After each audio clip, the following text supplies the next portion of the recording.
Good day and good evening sa mga listeners ng aming programa. Pakinggan po natin ang sumunod na kabanata ng ating story. Sakto namang tumunog ang telepono ni Eileen.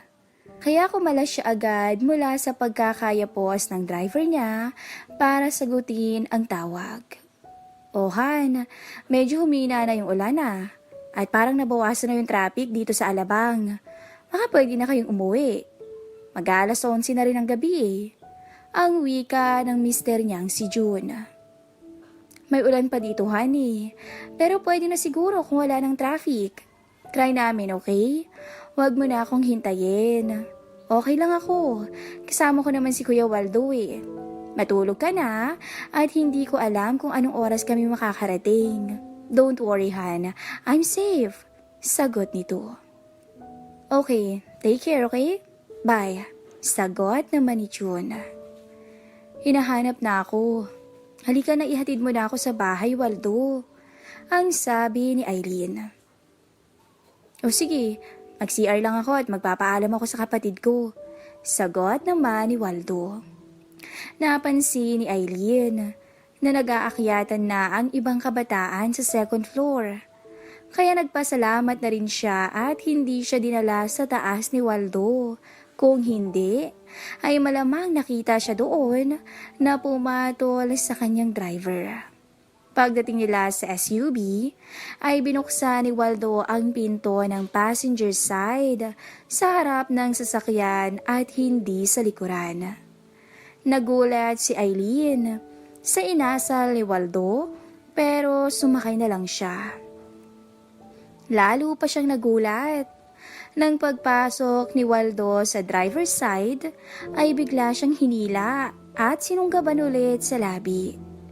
Nagpumiglas siya nung una dahil baka may makakita sa kanila.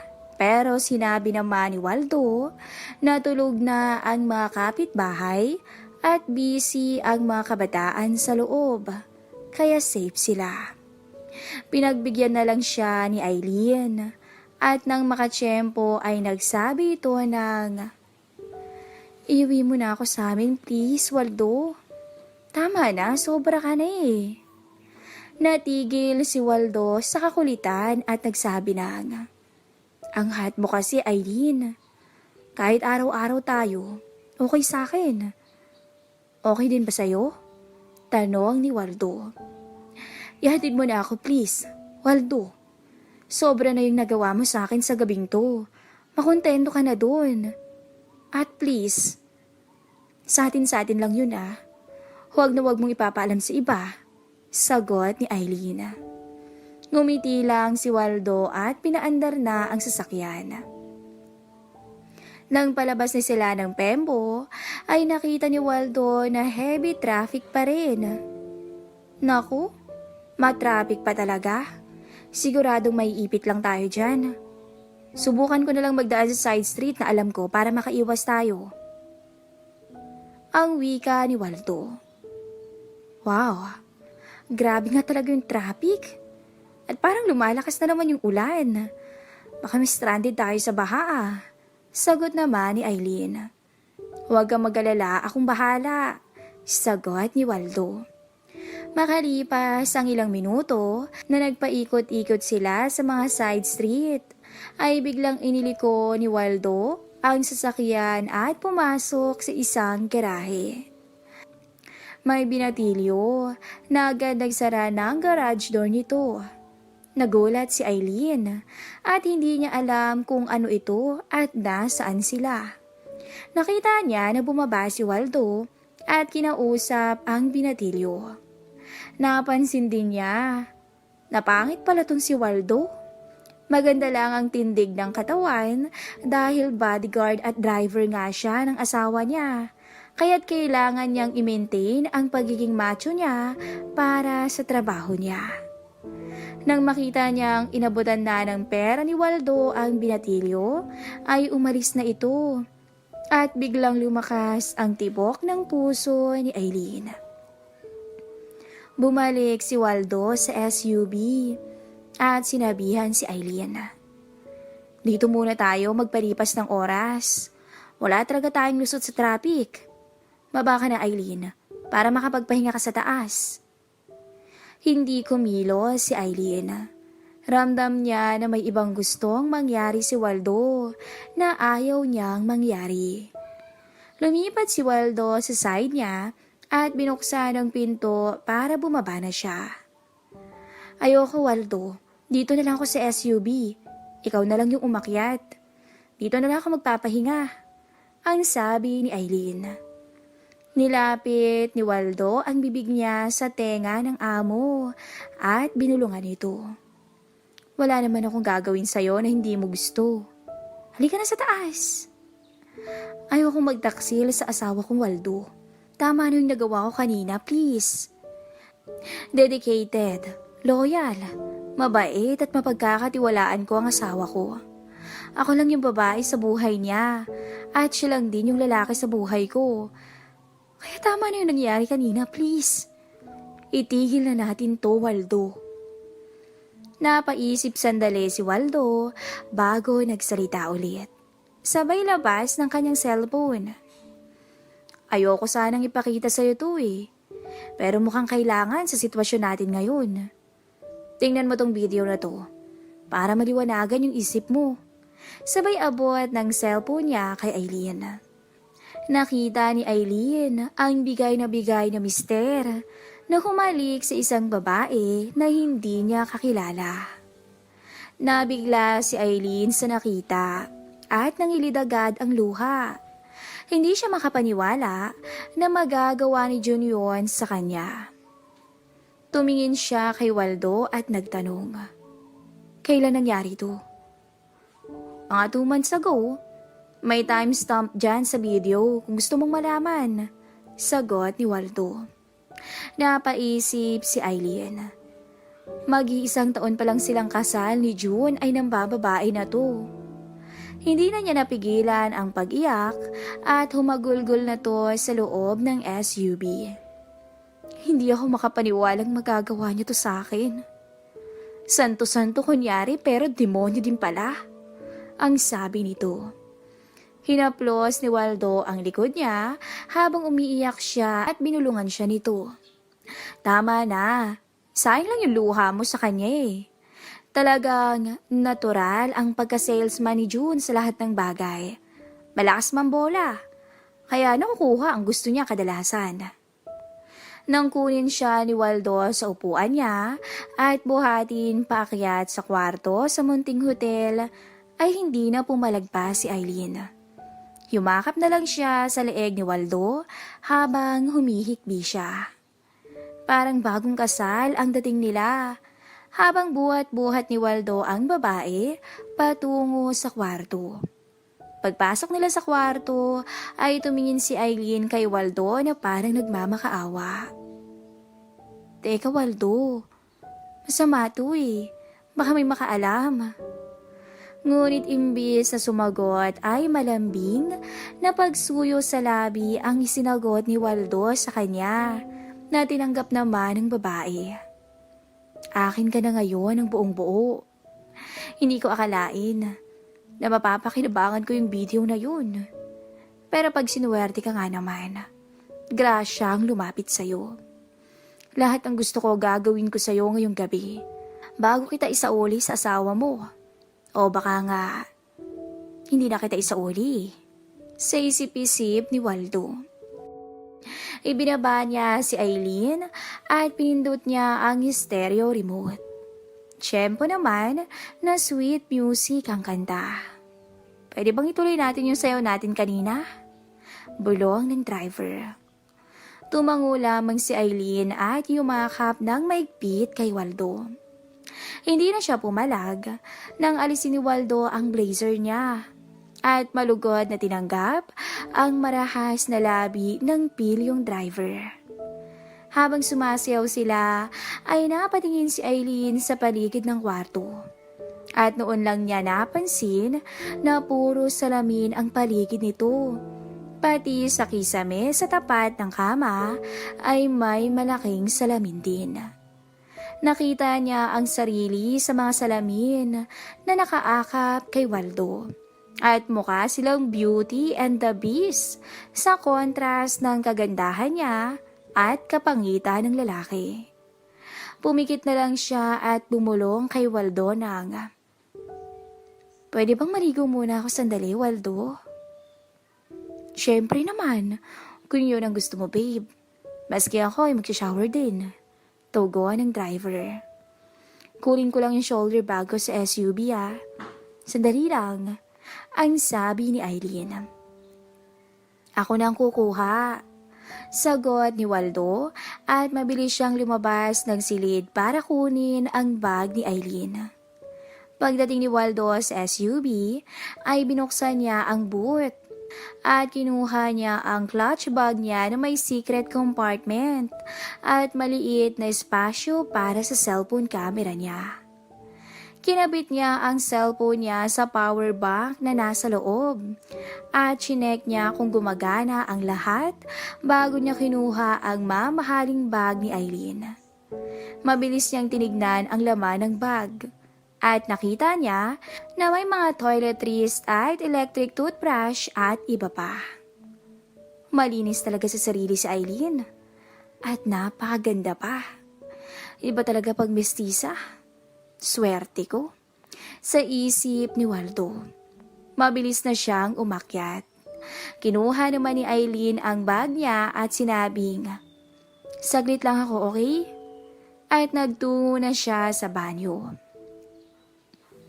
Natuwa si Eileen nang mukhang malinis at maganda ang shower nito.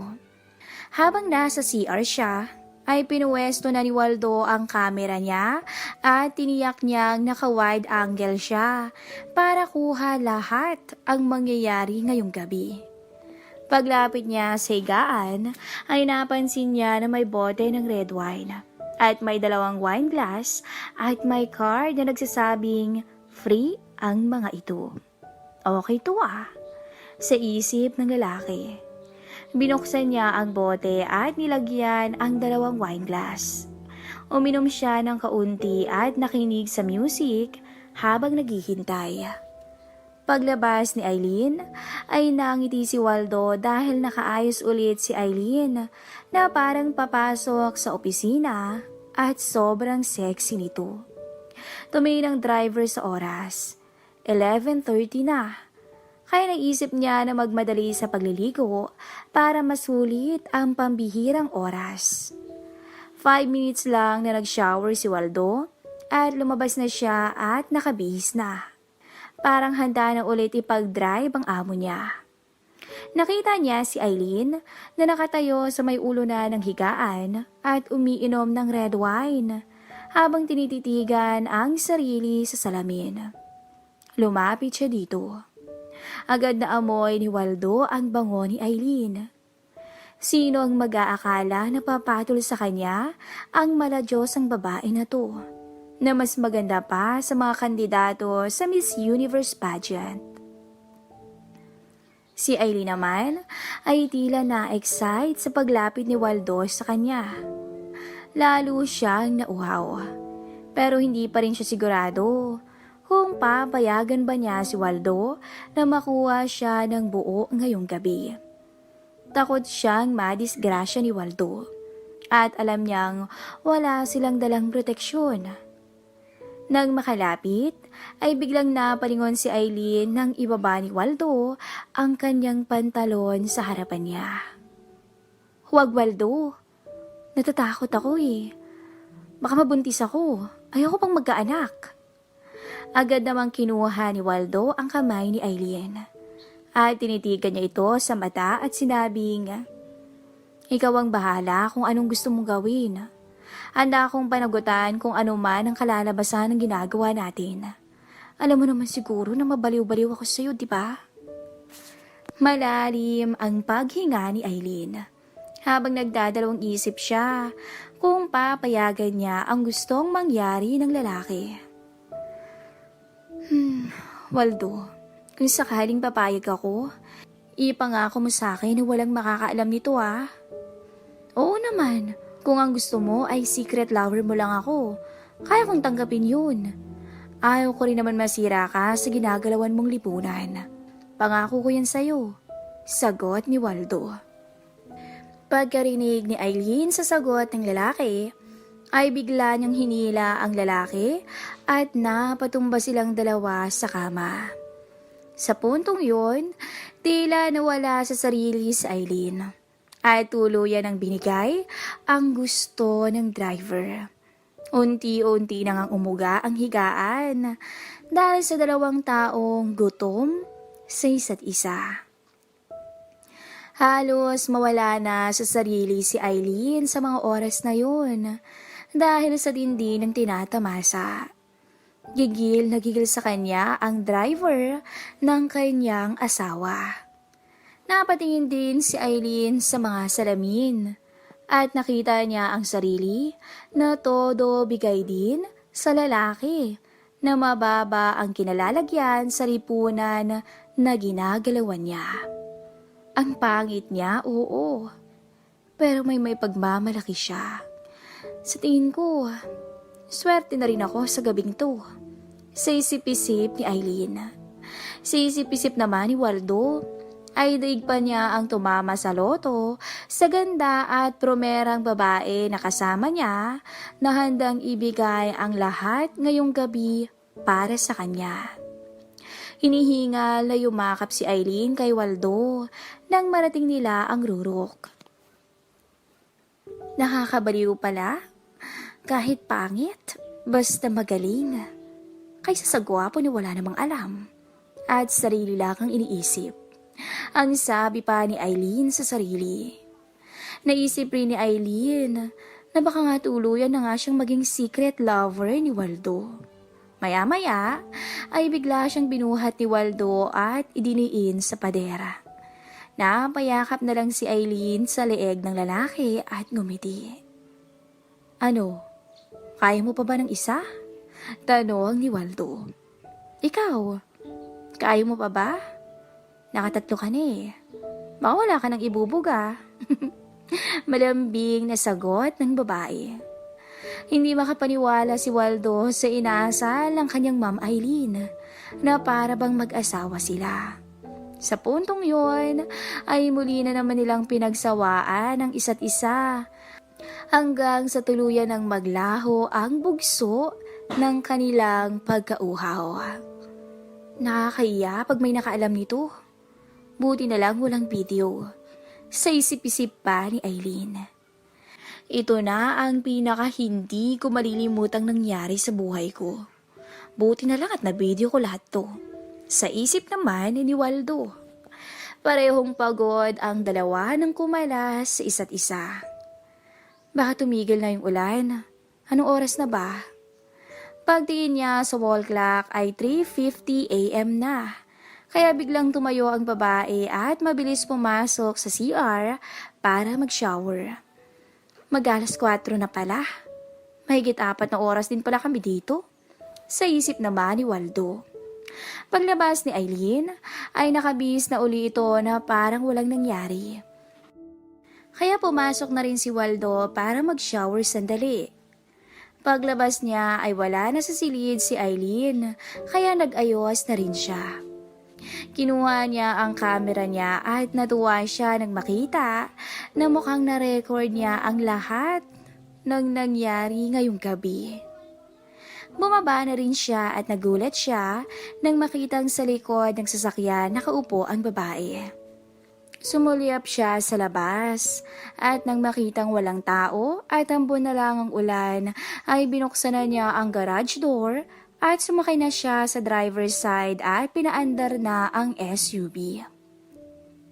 Walang imik ang dalawa habang pauwi na sila sa Alabang. Halata ni Waldo na pagod ang babae at naiidlip pa paminsan-minsan.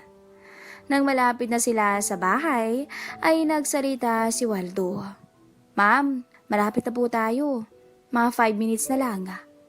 Nalimpungatan si Eileen sa tulog niya at pinilit ang sarili na magising. Salamat kuya, medyo nakatulog ako. Ma'am, bago kayo bumaba, baka pwedeng akin na lang yung munting suot nyo kanina. Para naman may remembrance naman ako sa gabing to. Ang sabi ni Waldo. Wala siyang natanggap na sagot sa babae, kaya tuloy lang siya sa pag-drive niya hanggang sa nakarating sila sa bahay ng mag-asawa. Paghinto ng sasakyan sa tapat ng main door ng bahay, ay tumingin si Eileen sa paligid. At nang walang makitang tao, ay lumapit siya kay Waldo at binigyan niya ito ng kiss sa pisngi at nagsabi ng, "Salamat ah." Sabay abot ng bagay na hinihingi ni Waldo at mabilis na itong bumaba. Habang naglalakad papunta sa pinto ng bahay, ang napakagandang ginang ay nasa isip nito ang, "Hindi ako nagsisisi sa nagawa ko ngayong gabi." Isa to sa pinakamasayang karanasan sa buhay ko. Napatulan ko yung driver bodyguard ng mister kong taksil. Pinagmasdan naman ni Waldo ang indak model na paglalakad ni Eileen papuntang main door ng bahay. At napadasal siya bigla ng, "Salamat po, Diyos ko, sa paggabay ninyo sa akin. Kahit pangit ako at matinding hirap ang pinagdaanan ko sa buhay, ay tanggap ko na yun dahil ang kapalit ng biyaya na binigay nyo ngayong gabi ay walang kapantay." Dito na po nagtatapos ang amazing kwento ni Waldo. Sana ay nagustuhan nyo ang ating istorya.